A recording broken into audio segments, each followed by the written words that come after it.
नमस्कार बच्चों। अब तक हमने संरक्षण के बारे में जाना।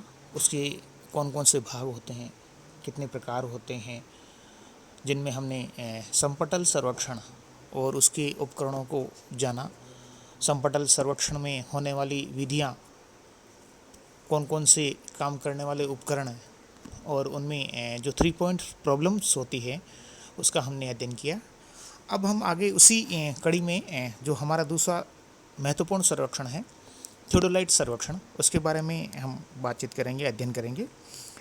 थियोडोलाइट सर्वेक्षण एक परिशुद्ध सर्वेक्षण है जो महत्वपूर्ण और उपयोगी तो है, लेकिन यह सर्वेक्षण एक जटिल प्रक्रिया से होकर गुजरता है।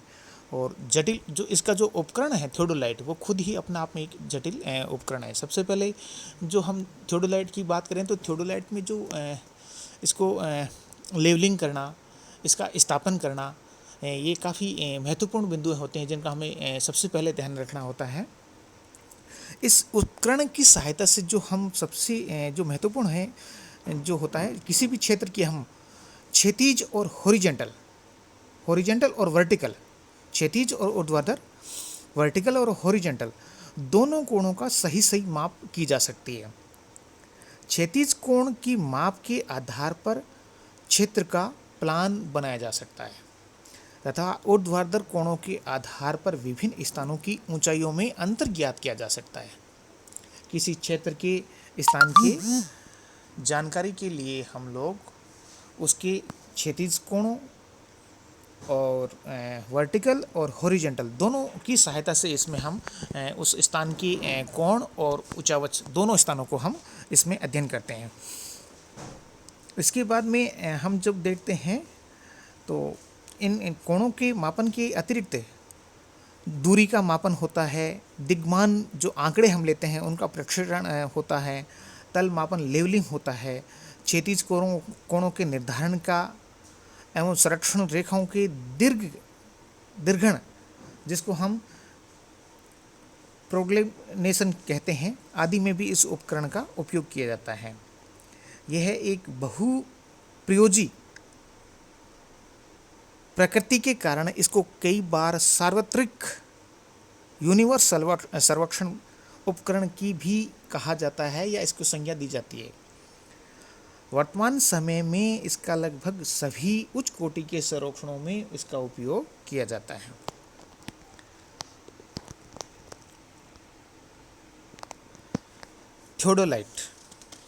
थियोडोलाइट मुख्यतः दो प्रकार के होते हैं। एक ऊर्ध्वाधर या ट्रांजिट थियोडोलाइट होता है, दूसरा अऊर्ध्वाधर या नॉन ट्रांजिट थियोडोलाइट होता है। थियोडोलाइट जो नॉन ट्रांजिट होता है, ट्रांजिट जो थियोडोलाइट होता है जो दूरबीन अपने क्षैतिज अक्ष के चारों ओर वर्टिकल प्लेन में पूरी तरह घूम जाता है, परंतु जो नॉन ट्रांजिट थियोडोलाइट होता है वह दूरबीन के अपने क्षैतिज अक्ष पर ऊर्ध्वाधर अक्ष में पूरा नहीं घुमाया जा सकता। यही अंतर इन दोनों का जो मुख्य भेद है, इनको अलग अलग करता है। इसलिए जो अभी जो वर्तमान समय में जो चलन है वो ट्रांजिट थियोडोलाइट का अधिक प्रयोग किया जाता है। मैंने एक ट्रांजिट थियोडोलाइट का आपको एक फ़ोटो भी दिखाया है। फिर हम जब इसमें देखते हैं कि थियोडोलाइट की जो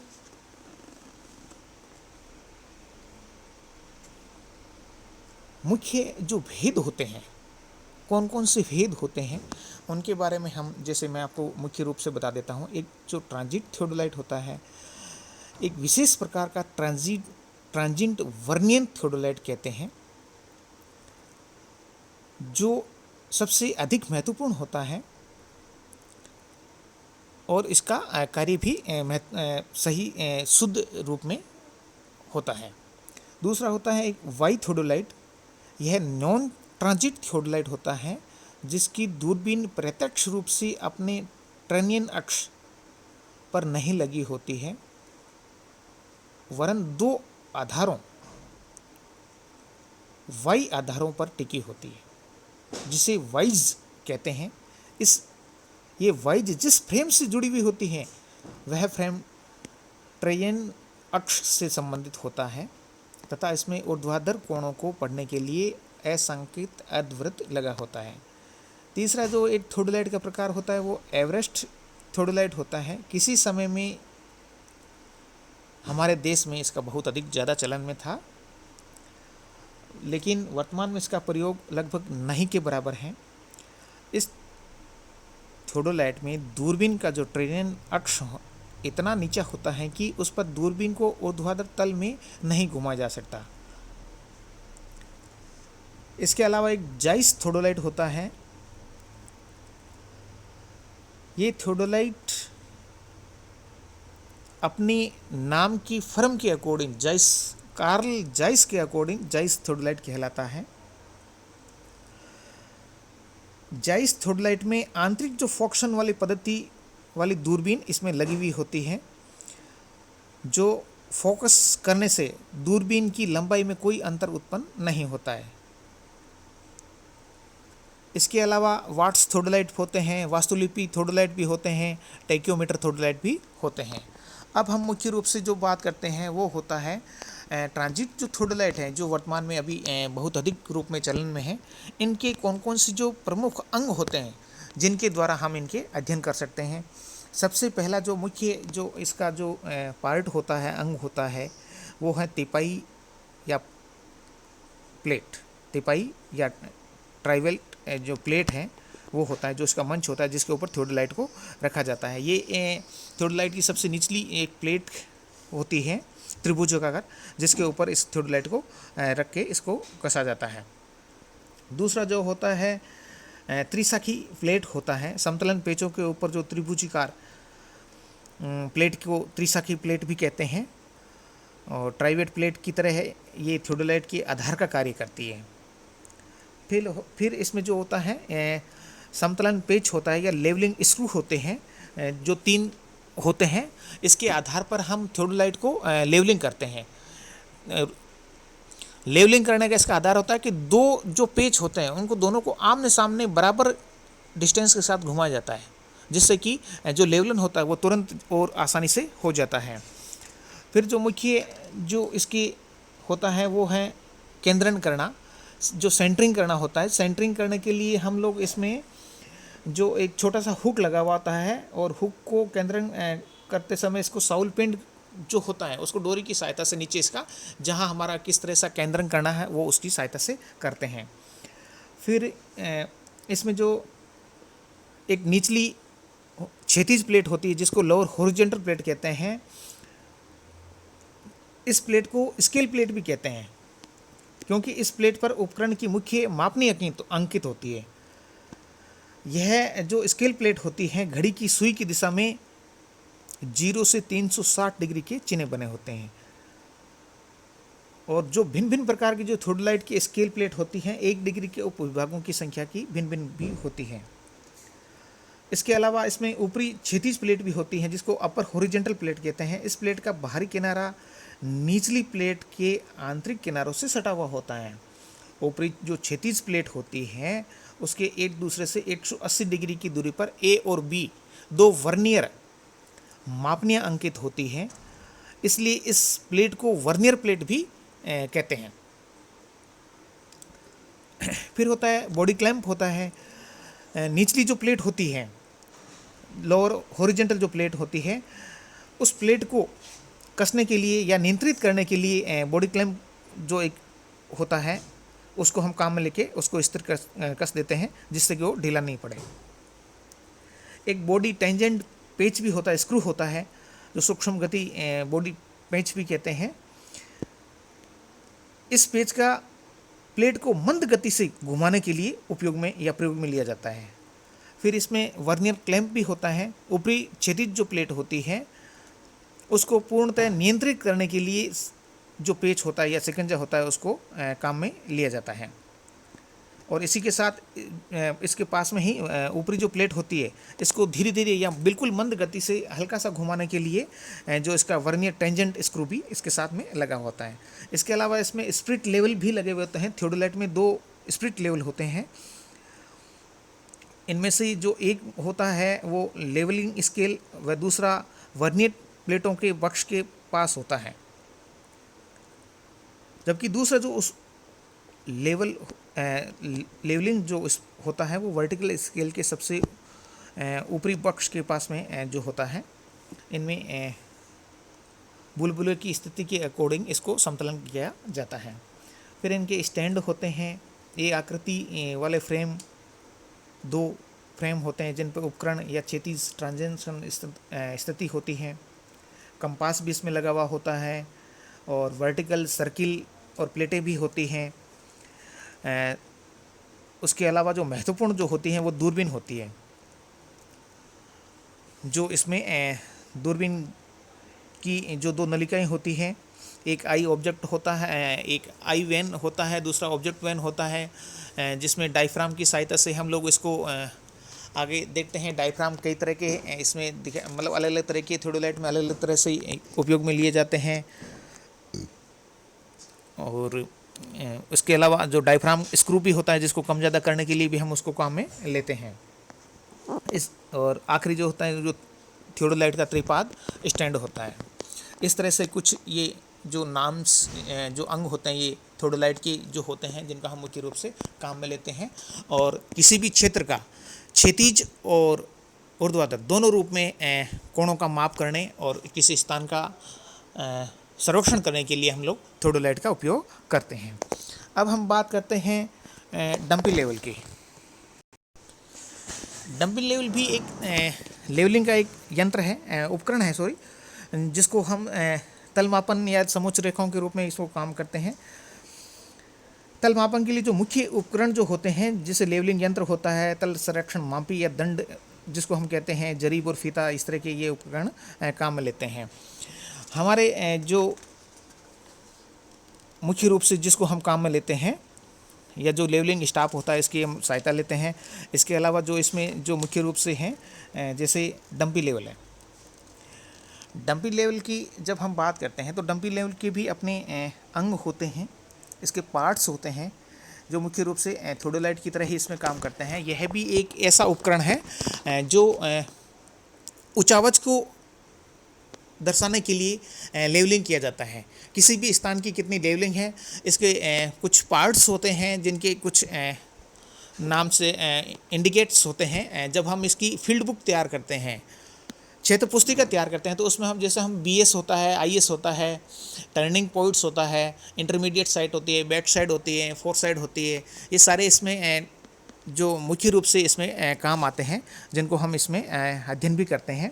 पहले मैं आपको इसके जो उपकरणों के जो अंग हैं, इस उपकरण के जो मुख्य जो पार्ट हैं इनको बता देता हूँ। जैसे इसमें त्रिपाद स्टैंड है, इसकी बेस प्लेट होती है, समतलन का लेवल करने के लिए लेवलिंग हेड होता है, और उसको लेवलिंग करने के बाद उसके स्क्रू जो लेवलिंग स्क्रू है वो भी इसमें काम में लिए जाते हैं। बॉडी क्लैंप होता है जो उसको एक बार आप दूरबीन को या जो सेट करने के बाद में हम उसको कस देते हैं जिससे कि हमारी डंपी लेवल है वो हिले नहीं। इसके अलावा इसमें प्रिज्मेटिक कंपास भी लगा हुआ होता है जो हमें कितने डिग्री के अकॉर्डिंग उसमें बता देता है, वो नॉर्थ और साउथ की दो दिशाओं को भी बताता है। इसके अलावा जिसका जो जीरो से कार्य करता है, कंपास क्लैंप भी होता है, बॉडी टेंजेंट पेच भी होता है, इसमें भी दूरबीन होता है। दूरबीन के ऊपर भी लेवलिंग नलिकाएं जो इसमें काम करती हैं। ये इसके कुछ मुख्य पार्ट्स हैं जो मैंने आपको बताए हैं। इसके अलावा इसमें जो ध्यान रखने की जो मुख्य जो बातें हैं, जैसे एक सम्मानित तल होता है जिसको आरएल भी कहते हैं या इंग्लिश में रिड्यूस लेवल भी हम कहते हैं। रिड्यूस लेवल क्या होता है कि आधार पृष्ठ का वह बिंदु किसी बिंदु की ऊर्ध्वाधर दूरी, वर्टिकल दूरी को उस बिंदु की ऊंचाई, एलिवेशन या सम्मानित तल कहते हैं। यह वह बिंदु होता है जो आधार पृष्ठ से ऊंचा होता है तो उसका सम्मानित तल धनात्मक होगा। इसके विपरीत यदि वह बिंदु आधार पृष्ठ से नीचा है तो आरएल ऋणात्मक कहा जाएगा। इस तरह का जो तलमापन करते समय बिंदुओं की जो ऊंचाई होती है वो किसी ऐसे आधार पृष्ठ के संदर्भ में ज्ञात किया जाता है जिसका औसत समुद्र तल से कोई ज्ञात संबंध नहीं होता है। इसके अलावा एक बेंचमार्क भी हम काम में लेते हैं। बेंचमार्क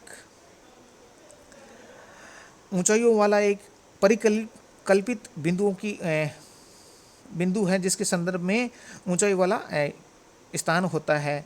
ये 3 तरह के होते हैं बेंचमार्क जो हमारे होते हैं, 3 तरह के, जिसमें एक जीटीएस बेंचमार्क होता है, एक स्वैच्छिक आर्बिट्री बेंचमार्क होता है और दूसरा अस्थायी बेंचमार्क भी होता है। जीटीएस जो बेंचमार्क होता है ये सर्वेक्षण विभाग द्वारा समस्त देश में अंकित किए जाते हैं। इसके अलावा इनको पीडब्ल्यूडी जो विभाग होता है वो अलग अलग स्थानों पर इनकी जो ऊंचाइयां होती हैं इनको अंकित कर दिया जाता है कुछ स्थानों के द्वारा। इसके अलावा जैसे रेलवे स्टेशन पर जो हम देखते हैं मीन सी लेवल, वो भी एक तरह का इस तरह के स्थानों में शामिल है, या किसी भवन की दीवार पर लोहे के खंभे पर इस तरह से अंकित किया जाता है।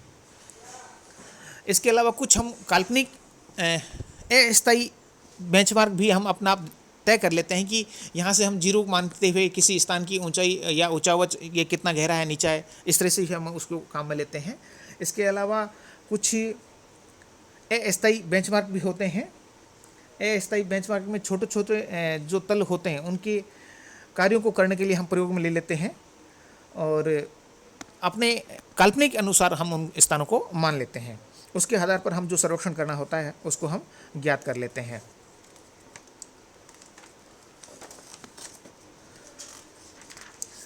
फिर हम जब आगे हम इसमें बात करते हैं तो जो मुख्य रूप से जो हम बात करें, जब हम लेवलिंग सर्वेक्षण करते हैं, डंपी लेवल की सहायता से सर्वेक्षण करते हैं, तो इसमें हमें उत्थान पतन लेवल क्षेत्र पुस्तिका, जिसको rise and fall level field book कहते हैं, वो हम तैयार करते हैं। उसी के आधार पर हम किसी क्षेत्र का या किसी क्षेत्र के ऊंचावच का हम नक्शा बना लेते हैं, जिसमें हम 2 तरह की ऊंचाइयों को काम में लेते हैं। इन ऊंचाइयों की जब हम बात करें तो मुख्य रूप से डंपी लेवल में कुछ जैसे शब्दावलियाँ होती हैं, जैसे बीएस होता है, बैक साइड जो होता है, या फोर साइड्स होता है, या इंटरमीडिएट साइड होता है, टर्निंग पॉइंट्स होते हैं। इन कुछ जो मुख्य शब्दावलियाँ हैं जो मैं आपको बता देता हूँ। बैक साइड जो होती है, पश्चिम दिग्मान जिसको कहते हैं, ये हमेशा प्लस साइड होती है और ये जो भी जो हमारा अंकन होगा पॉइंट्स के बाद में वो हमेशा उसमें जोड़ी जाती है, इसलिए इसको प्लस साइड भी कहते हैं। इसके अलावा फोर साइड होता है। फोर साइड हमेशा जो अग्र दिग्मान होता है, जो आगे की ओर जो आखिरी अंतिम छोर का बिंदु होता है, उसको हम फोर साइड कहते हैं और ये हमेशा माइनस साइड कहलाती है। ये हमेशा घटाई जाती है जो भी हमारे जो ऊंचावच की जो आंकड़े प्राप्त होते हैं उनके द्वारा। इसके अलावा बैक साइड और फोर साइड की जो बीच के जितने भी अंकन होते हैं, आंकड़े जो हम लेते हैं डंपी लेवल की सहायता से, इनको हम लोग इंटरमीडिएट साइड कहते हैं। ठीक है, ये मध्य की उस अंकन में शामिल किया जाता है।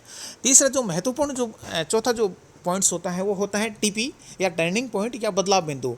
यह वह बिंदु होता है जहां हमें किसी जो हमारा केंद्रण होता है उसको हम बदलाव किया जाता है, और जो पूर्व में जो बिंदु ले रखा है वहाँ पे हम अपने उपकरण को रखने के बाद में उसकी जो बैक साइड है वो हम ज्ञात करते हैं।